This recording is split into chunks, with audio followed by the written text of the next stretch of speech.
I'm delighted to be joined by Zoe Rose, who is a security lead at Canon and one of our main stage ladies at Tech Show London. Zoe, welcome. Thank you, cheers. It's amazing to have you with us today because you don't necessarily have the most conventional background for someone who works in tech. Would you like to explain a little bit more? Yeah, for sure. I mean, I suppose traditionally a lot of people get into tech because, they love technology and they love, solving problems. I actually got into technology and security ultimately because I wanted to distance myself from people, which sounds a bit negative, but not necessarily. It was essentially I was in a not super safe environment. I do talk about this quite a bit, but essentially it was domestic abuse and violence, and so I found technology was a great way for me to learn how to protect myself, essentially, and ultimately that's basically what's directed my career. It's been figuring out how to protect myself, then realising to be secure, to have a strong, robust programme, you have to focus on the people. So I went kind of full circle back to the beginning, and I focus a lot on the people. And the way that I work is I identify, as this person in this position, what are their goals, what are their priorities, and it may be how to protect their spreadsheet, because Excel is probably the biggest thing out there, or it may be how to protect my family, and so I kind of direct all of my training, all of my program, and align with what it is that they need so that it's much more tailored and more effective. So I suppose that was my journey. It was across quite a few different countries and quite a few different cultures, and so I think that also kind of pulls into how to do it in a way that is more flexible and not this robust or I suppose not this structured you must do this and not that. Yeah, so a little bit more people focused, I suppose. Yeah, it sounds like there's a lot of empathy involved in what you do, actually, which contrasts the preconception of what technology is as a career.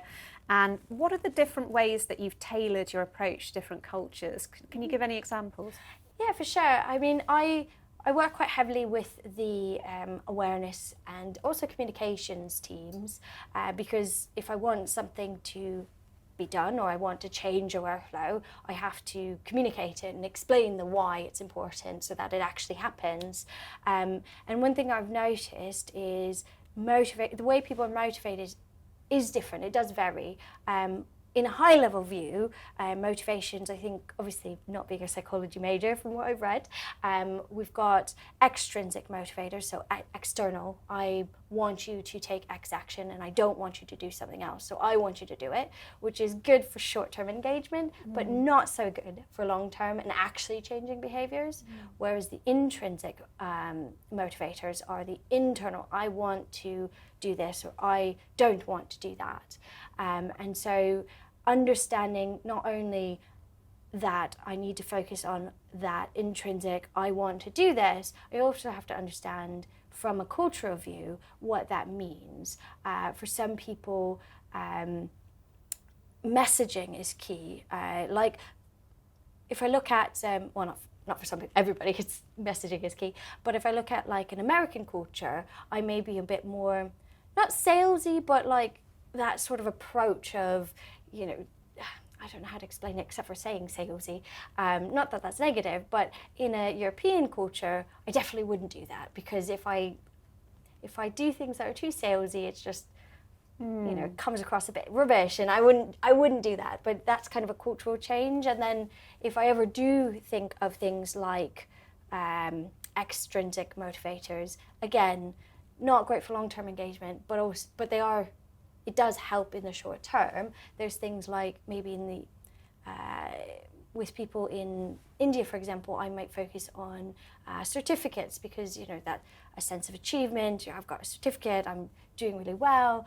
I am generalizing, but in like an American culture, I might look at challenge coins. Understanding from your cultural view, what do you like? When I'm speaking to audiences in the Asian culture, they're very polite and they're quiet and they listen and they ask they're very proper and it's lovely. Whereas if I'm speaking in the Nordics, I'll expect a little bit more constant feedback, and so it's kind of a understanding what motivates you, but also how you respond to things and how I know that I'm succeeding in my messaging. So understanding how to measure it, I think, is pretty key, because obviously I can tell people to do something, but if I'm not hitting the right motivations and I'm not measuring if it's actually coming across properly, then I'm not going to be effective. I also definitely want to focus on, even down to my clothing. Like if I speak in an Asian conference, I may be more focused on, being very modest and, dressing very professional, especially in the UK. I'm wearing jeans, so bad example, but I'll wear like a collared shirt, that sort of thing. In America, it tends to be a little bit, or in Canada, it tends to be a little bit more relaxed, not maybe relaxed is the wrong word, but maybe more casual, in the dress. So I think whenever I tailor my message, I always focus on what they're expecting me to look like and to sound like and how I say my message, and then also what it is that they like to receive, essentially. It sounds like you're really meeting them halfway, that an important part of security for you is really meeting people halfway to create efficacy. And it also seems like you have quite a global view of security. I'm interested to know from your perspective what you think the key things are for the immediate future for security, what we need to do, what changes we need to make. Yeah, I think the biggest takeaway, and what I do touch on in my talk, is security is people, process, technology, but it's people first for a reason, and people are the key part of succeeding. I can put as many controls as I want in place, but if I don't tailor it to the environment and I don't explain to the people why it's important and how it benefits them, that either won't change their workflows if they have to, or they won't identify when there's a gap, and so it won't be able to adjust as things change. So I think the key thing is always focusing on the people. The second thing is building that relationship. So as you mentioned, I am focused a lot on meeting people. I want them to feel safe talking to me. I want somebody to know that I'm approachable, hopefully, and if they make a mistake, for example, they are 100% safe to say to me, I made this mistake, help me address it, or I'm not sure what to do for this action. Because if, for example, a phishing email gets through, because controls aren't 100%.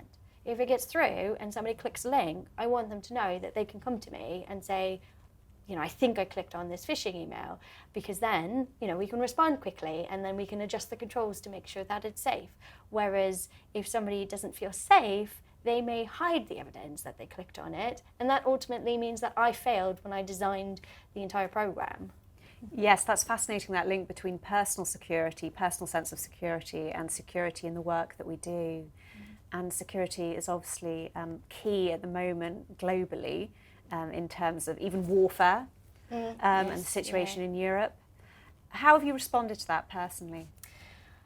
It's really hard. I'm a new mum, so I think being a new mum makes all of your emotions kind of come up, and looking from the perspective of the people that are being affected is heartbreaking. It's absolutely devastating, and I really hope that things do improve, but ultimately, even if it ends tomorrow, there's still a lot of people that are massively impacted, and many people that unfortunately passed away or were killed. And I think for me, the perspective is, everyone has a right to feel safe. And I think that even if we deal with what's happened, trauma has, even from my personal background, there's two things that you can kind of come out of a traumatic event. You can have traumatic growth, which, happens for some people, or you can have traumatic negative things. I can't remember what the actual term is, but obviously post-traumatic stress and those sort of impacts. So I think long term, there's a whole bunch of things that we need to consider. But again, going back to the most important part of security is the people. When it comes to traumatic events, I read an excellent article actually about capacity surge or surge capacity. I can't remember quite.